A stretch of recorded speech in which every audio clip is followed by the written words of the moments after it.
Have you ever wondered how some people make money trading even though the markets are falling? Have you wished there was a way you could generate more income for yourself without having to take on another job? Then perhaps we can help you.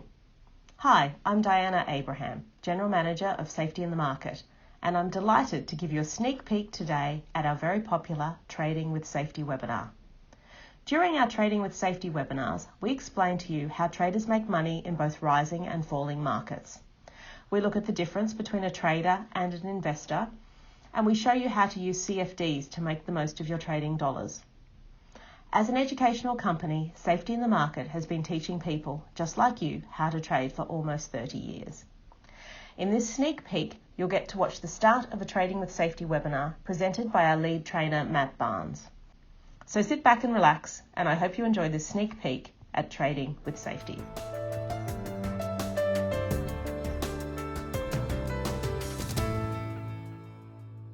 Hi everyone, it's Matt Barnes here. I'm the lead trainer here at Safety in the Market, and I'd like to welcome you to our Trading with Safety webinar. It's fantastic to see so many people in the room. I've been having a nice chat with you just before we've kicked off. We've got people from all over the place joining us, so it's great to have a wide and varied crowd here. We've got a fair bit that I'd like to take you through tonight. Obviously, this is an opportunity for me to take you through some of the things that we do at Safety in the Market in terms of trading financial markets and, more importantly, making money from financial markets. We're going to be looking at some CFD trading, so making money using the leverage of CFDs. We're going to be looking at some exciting things like short selling, price forecasting the markets, determining the trend of the market, and we're going to look at some trades that some of our students have taken recently on a couple of different markets. So plenty to look at, plenty to get stuck into. So I'm going to get straight into things. I do need to start off by running through a disclaimer slide. If you've ever been to a financial market seminar, you're probably very familiar with these. This information is issued by TNT Global Proprietary Limited, trading as Safety in the Market under license. Investment in securities or derivatives involves risk. This information has been prepared without taking into account the investment objectives, financial situation, or needs of any individual. All examples used in this presentation are for educational purposes only and do not represent a recommendation or trading advice. Before making an investment decision, you should consider, with or without the assistance of a professional advisor, whether that decision is appropriate for you. The presenter, who's me, may have an open position or positions in markets that are discussed during the presentation.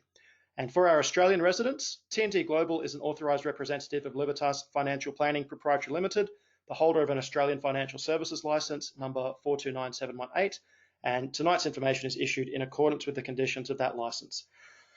So that's a nice mouthful to be over. I promise you that's the least exciting part of the whole webinar, and it's all uphill from here. So as I said earlier, welcome along tonight. Thanks for giving up your time to be here. I'm sure I can make it worth your while, and hopefully you'll take away some interesting things that will kickstart you on your trading journey.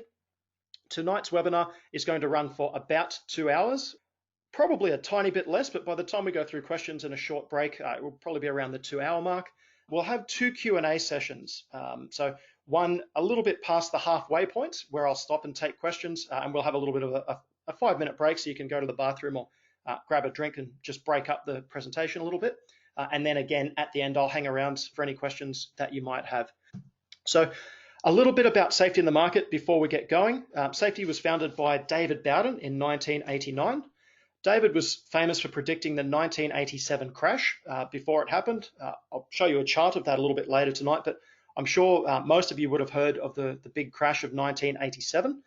After David called that crash, he got a lot of attention from other traders. He was trading on the Gold Coast at the time, so obviously word got around. Back in those days, traders used to hang around together a little bit more in brokers' offices. These days, it's all online.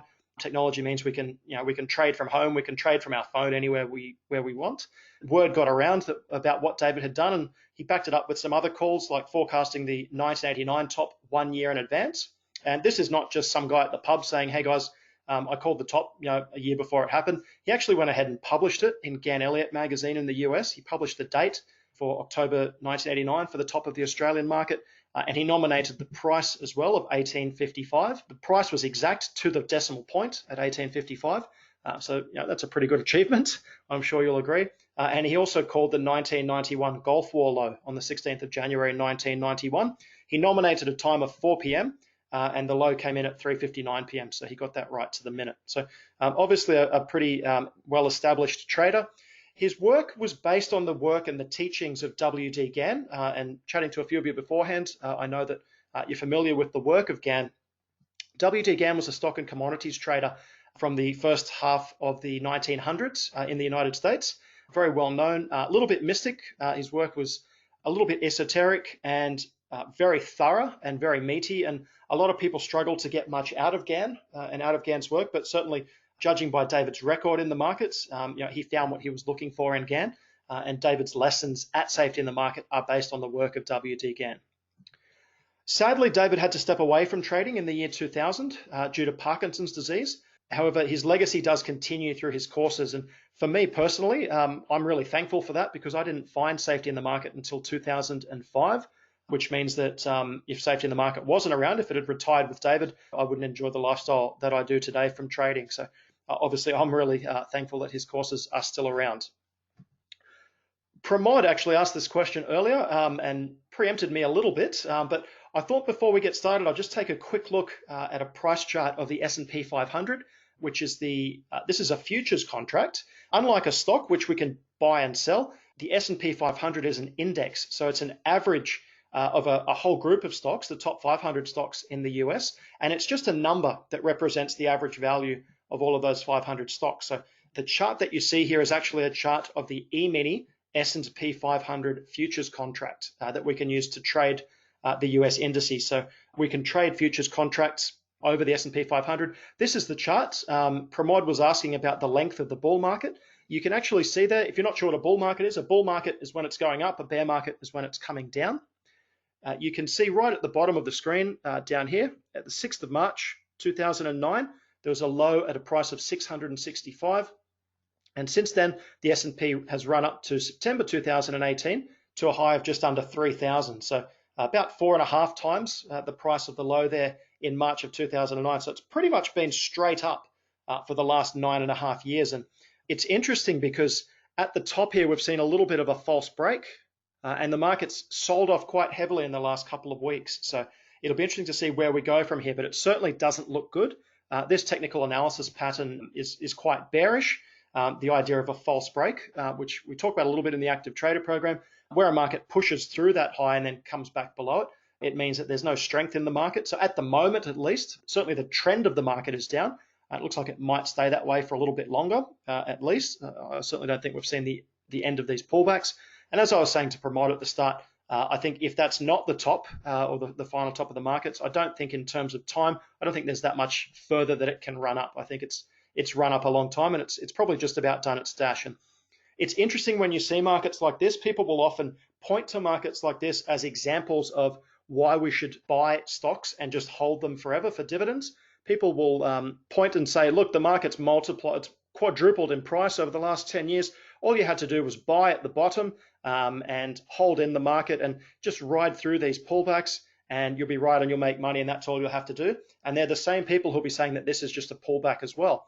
If you think about it, if you were around the markets and watching them back then, in March of 2009, nobody wanted to buy. Everyone was talking like it was the end of the world and the whole financial system was going to collapse.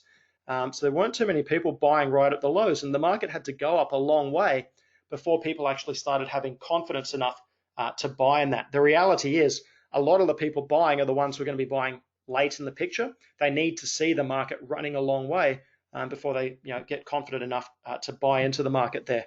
And often they're the people who lose the most money when the markets do correct and everyone tries to get out at once. But interesting, if you look at this chart, if I said to you, does buy and hold make sense as a long-term investment strategy where you just buy a stock and hold it forever, pretty much? Well, if you applied that strategy in October of 2002 over here, you can see that 6.5 years later, by the time we hit March 2009, prices were actually lower than they were in October 2002. So any time that you bought the market from October of 2002 up to March of 2009, or just before there, by the time 6th of March 09 hit, you're actually losing money. The shares are lower than what you bought them for, or the index rather. On average, the shares are lower than what you bought them for. So that says to me that just that one chart alone, and I'll show you another one in a moment, that says to me that you can't just blindly go in buying and selling. You've got to pay attention to the trend of the market. You can actually see the S&P 500 from October 02 made a really nice strong uptrend into October 07, and then a nice strong downtrend into March of 2009. So rather than buy and hold and be nowhere after 7 years, you can trade with the trend and make money on the way up, and then short sell and trade with the trend on the way down. I'll tell you a bit more about short selling later in tonight's presentation, but to me that makes a lot more sense, particularly when you look at the next chart that I've got, which is this chart of the 1929 stock market crash. This was the greatest crash of our time. This was the crash that led to the Great Depression in the 1930s. A savage pullback. Have a look at the price at the top, 386.1. Market fell all the way down to 40 points. This is the Dow Jones Industrial Average in the United States, falling all the way down to that price of 40 points, losing 90% of its value. So having a look at the chart, in December of 1914, there was a low at 53. And in March of 1910, prices were trading higher than that. So any time from 1910 through to early 1932, that's a period of 22 years. Any time that you'd bought shares during that period, by the time July of 1932 came along, your shares are worth less than what you paid for them. So you can imagine buying something and then holding it for 22 years as an investment. You'd think it would have gone up in value by then.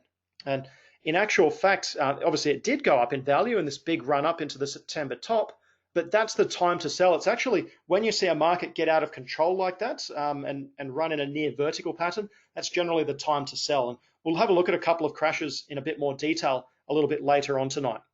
Just keep in mind, you'll hear a lot of people talking in the media about the markets, and obviously you'll have the doom and gloom people saying the markets are going to zero, but you'll see a lot of people also saying it's just a correction, it's just a pullback. For investors, that's something that they need to consider. Is this just a little correction, or is this a full-on bear market? For us as traders, we don't really care, to be blunt. As long as the market's trending up or down, we don't care. We've got the tools to get in there and trade it in either direction. So we just wait for the trend to declare itself. And then as long as you've got those tools in your toolkit to identify the trend and trade the trend up or down, it doesn't really matter what the market does. With that in mind, I just wanted to briefly show you the Active Trader program. As we go through tonight, you're going to hear me mention this quite a few times. If you've been referred here by a student at Safety in the Market, this is a program that they would have. This is how we teach you to trade and to determine the trend and to price forecast markets. The Active Trader program is made up of 2 courses. So there's the Smarter Starter Pack and the #1 Trading Plan. So there's the manual, the DVDs, everything there. I'll talk a little bit more about that later, but I just wanted to show you what it actually is so that when I keep saying Active Trader program throughout the night, you're not going to say, what's he talking about? So now you know what that is there. The Active Trader program, as I said, is a home study program. And it's got the 2 courses, the Starter Pack and the #1 Trading Plan. And it focuses on 3 key strategies when it comes to financial markets. Which way is the market going is strategy number 1. So that's where we look at determining the trend of the market. Is the market going up? Is it going down? Or is it going sideways? We also look at where will the market end up? So how far is it going to go? When is this trend likely to end? So that's what we call price forecasting, and that helps us to call tops and bottoms in the market. So we want to know which way is the market going and where's it going to end up? And then arguably the most important of the lot is how are we going to make money out of this, but do it safely? So how are we going to make money? So what if the trend is up? How do we make money from that?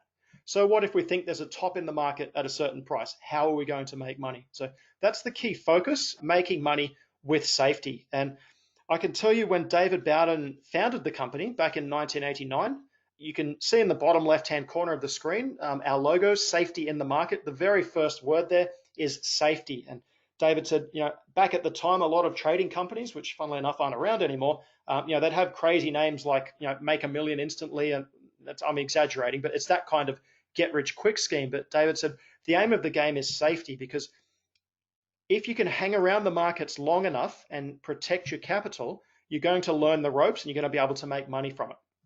If you rush in and just start wildly gambling, you're going to throw your money away. You're better off just staying away and leaving your money in the bank and earning 1% interest on term deposit or something. So at Safety in the Market, we've always had a big focus on safety and protecting our capital.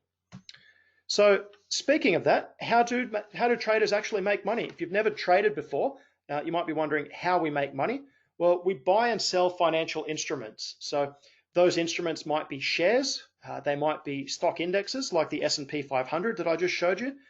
They might be commodities like coffee or gold or silver or crude oil or corn or wheat or any number of commodities.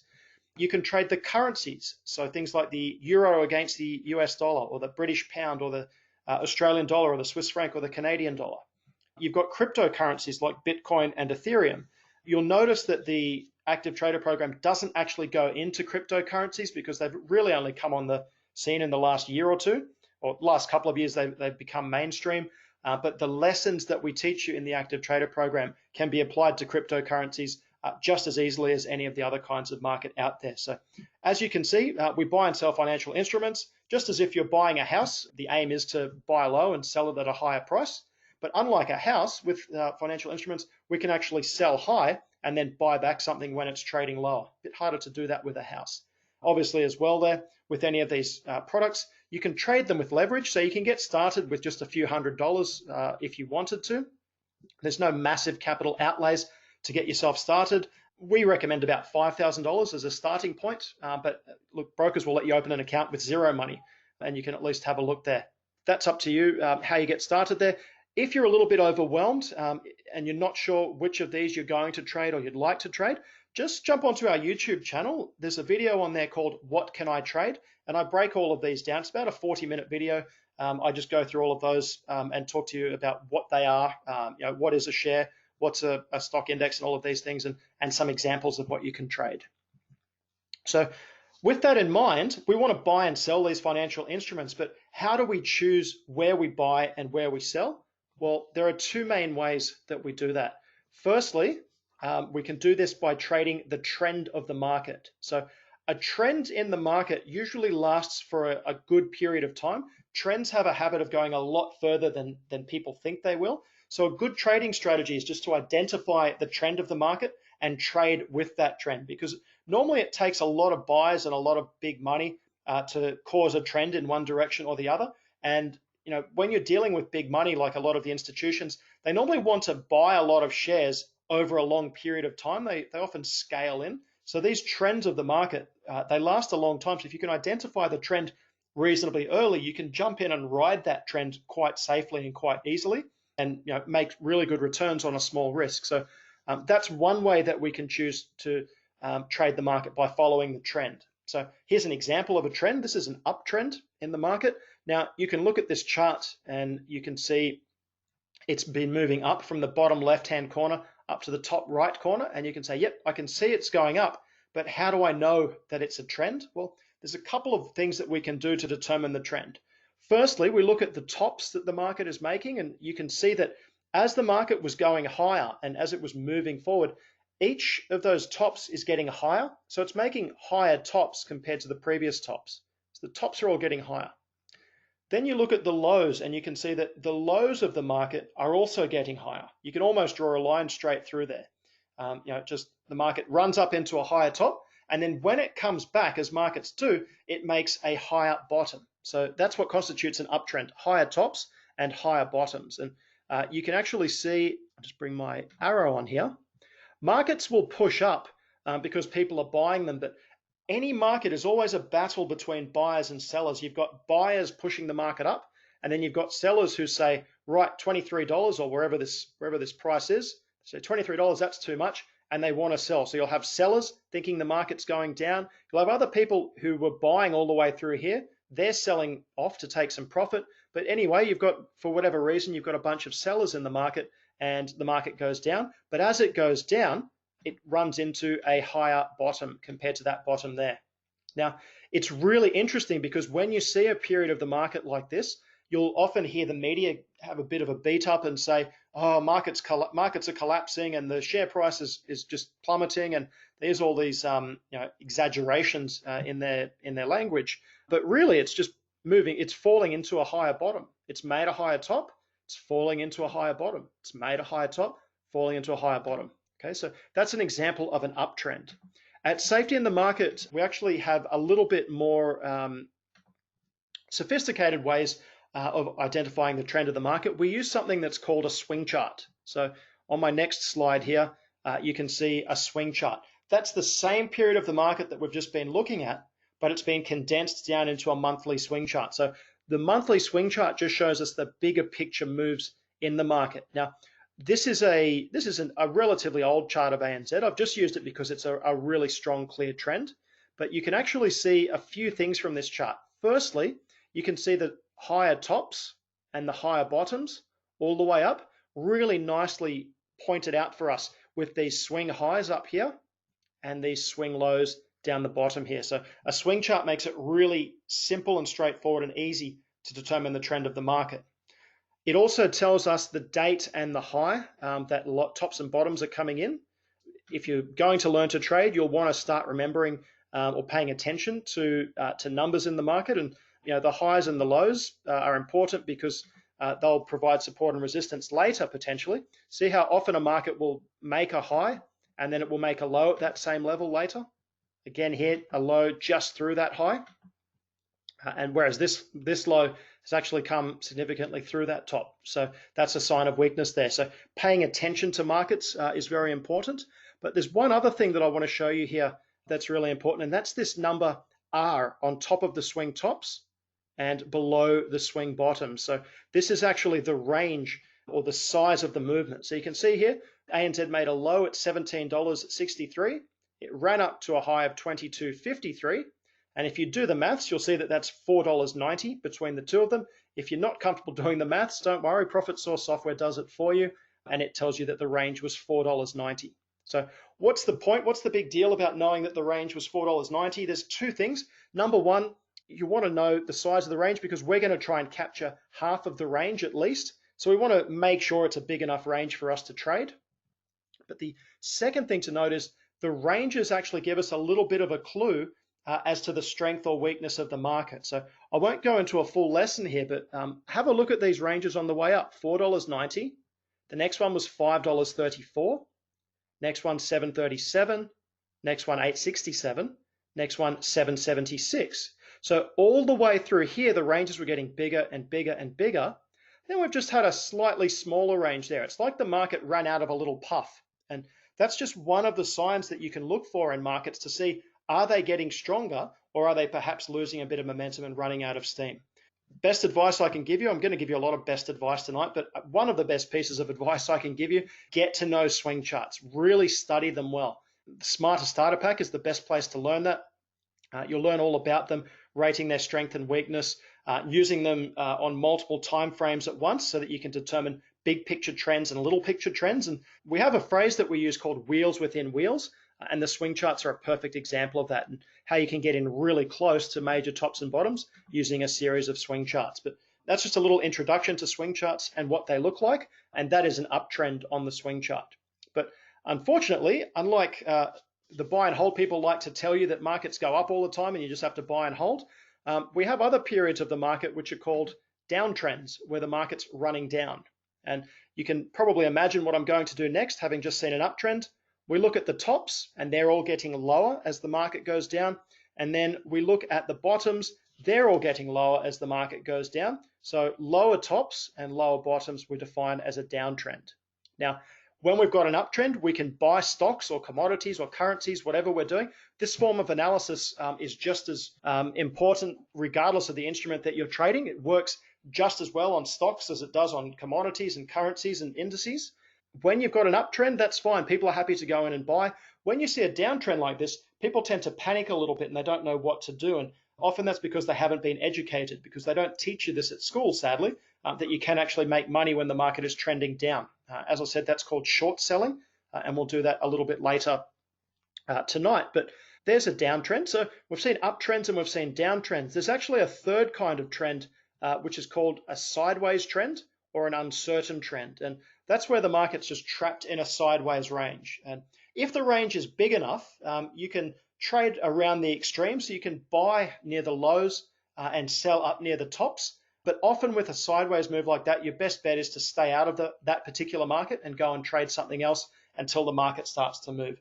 The beauty of current trading platforms is that you can, at the tip of your fingers, you can trade stocks in Australia, the US, New Zealand, England, Asia, Europe. You can trade stocks, thousands and thousands of stocks. You can trade over 100 currency pairs. You can trade dozens and dozens of futures markets. There's so many things out there that you can trade. If one particular market's going sideways, as a trader, we don't really mind. We just jump into something else. How do traders make money? Number one, they trade the trend of the market. But there's another way that we can make money. It's a little bit trickier, but it's even more profitable. And that's by forecasting the start and the end of moves. If we can predict when a move is going to start or where a move is going to start from, we can get into some really good trades really, really early. So why I say that is, here's an example of trading with the trend. Look at where the arrow is. We're entering the market late. We're not entering down at the extreme low, which is all the way down at the bottom left-hand corner of the screen there. We're not entering at the extreme low. We're entering late. And the reason is, before we can trade a trend, the trend needs to establish itself. We need to see a couple of higher tops and a couple of higher bottoms for that to happen. The market needs to be making higher tops and higher bottoms. So generally speaking, we often enter the trend late, and we generally exit the trend late as well. You can see there that often the market has to have a bit of a pullback before we jump out of the market. So you're entering a bit late, you're potentially exiting late as well. But the goal for us is price forecasting. Ideally, what we'd love to be able to do is call that extreme low and enter very close to the low, call the extreme high and enter very close to the high. In fact, one of our safety in the market students called that top to within a couple of cents. That's how close she got to it. And then obviously we'd love to trade it down to the bottom there. Now, it's not as easy as just plugging in a number and just buying all the way down here and then selling at the top on the way up here and then buying back again down here. It's a little bit more complicated than that, but if you apply yourself, these tops and bottoms are predictable. They are callable if you stay on top of your market. The techniques for doing that are actually taught within the Active Trader program. So we teach you both ways. We teach you to trade the trend of the market, and we teach you to forecast the start and the end of moves. So as I said, the Active Trader program has two courses. There's a Smarter Starter Pack, which teaches you about the trend of the market and working out which way the market is going. And there's the number one trading plan, which teaches you how to identify the start and the end of moves. And they're both really powerful courses, and they're both important courses as well. The work that you do in the Smarter Starter Pack with swing charts lays the foundation for all of your price forecasting work in the number one trading plan. It would be nice if you could just jump straight into the number one trading plan. That's what I tried to do as a student. The first time I went through these courses, I thought, great, price forecast. I don't want to do this trend trading. I just want to call the top and bottom and be done with it. So I jumped into the number one trading plan, skimming through my Smarter Starter Pack. It didn't quite work out that way because the lessons in the number one trading plan assumed that you had, funnily enough, read the Smarter Starter Pack, which came before it. It's a bit like karate. You see the black belts doing all of these cool moves, and you walk in and you say, well, don't bother teaching me the basics. I just want to do the cool stuff. But if you stay around karate or imagine any martial art long enough, you'll realize that the basics are there for a reason and that the advanced techniques actually build on those basics. So if you don't have the basic foundation, you're not going to be able to do the advanced stuff. So trading is the same. So with that in mind, we've looked at trends, we've looked at price forecasting. Let's go and make some money.